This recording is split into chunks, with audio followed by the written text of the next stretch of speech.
My name is Kara Sharon and I'm a business growth strategist, and welcome to the channel where I am going to give you loads of information all about marketing, mindset, ads, all the things that we need to grow a successful digital business.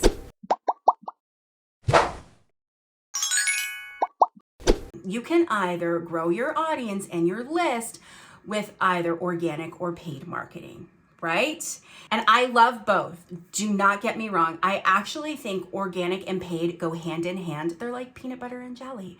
And I think that you should do both. But when you're trying to scale and you're trying to grow, you can't control organic traffic. You can, however, control paid traffic. I encourage you to try and grow your audience using paid traffic. I get it. It can be completely scary. That's why we're going to talk about these 5 ideas today to eliminate some of that risk. So let's dive in.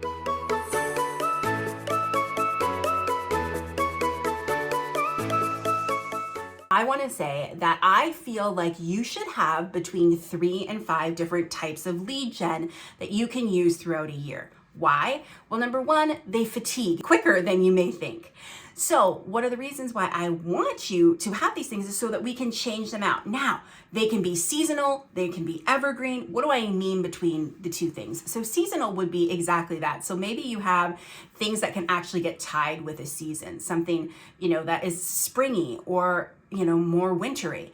But maybe it's just a season in your business. You don't have to go by the actual months of like, oh, I need something that's springy for spring.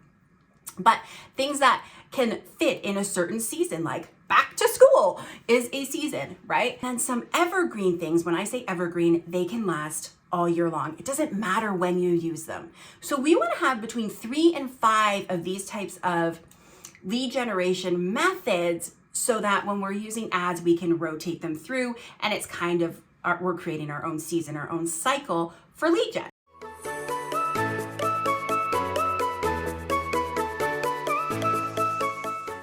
So the first thing that you can come up with is a $5 ebook.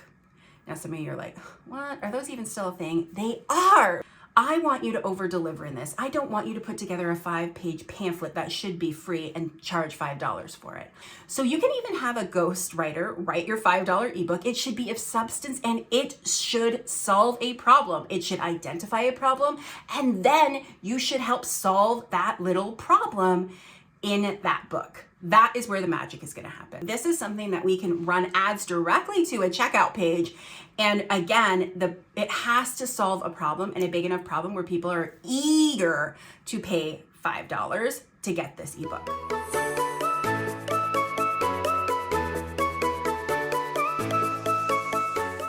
The second thing that we could do potentially is we could do a $10 or $15 or $19 kind of live workshop, or I sometimes like to call them a workinar. Whatever it is that you want to do, it's like something that you can walk them through a process, again, solving a problem, but live in a group setting, right? So think about something that would be fun that you could do together. Now, you could actually go and do something hands-on, like, there's crafting workshops, or you could do something and help them figure out a specific thing that they're having trouble with. But this allows you to connect with your audience. It allows you to get engagement, and people are paying to be there. Remember, a buyer is worth more than a lead.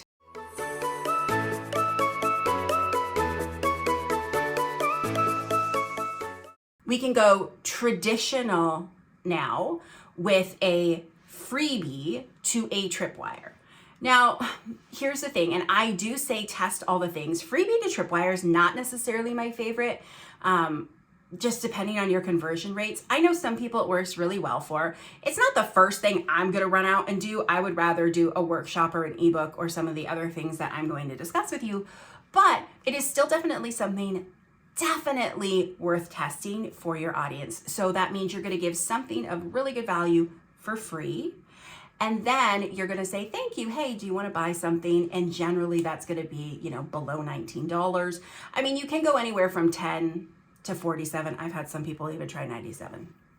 And you're going to try and have a really good conversion rate on your Tripwire, make sure if you're doing this method that you have a really good automated journey that you're taking these freebie seekers to, that in the next 30, 60, 90 days, you have it mapped out that you're going to give them a chance to buy multiple times. It's like your goal when they come in as a lead, if they don't buy that Tripwire, is to buy something in the next 30, 60, or 90 days.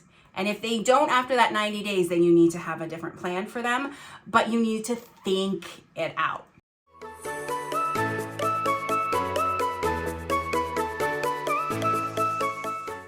So the next thing that you could also do is some kind of templates. Like templates are really popular because they are an easy sell, especially if they solve a problem. Like if you have like a spreadsheet that has calculations in it, or you have a graphic pack for Canva, or you have like templates for a website. So you could have a template pack that again solves the problem. It gives them like a quick shortcut to something so that they don't have to sit down and do it. What templates can you have in your business that will help your audience and serve them?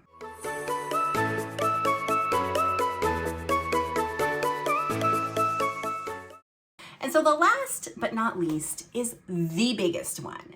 And it's a lot of work, I'm not gonna lie.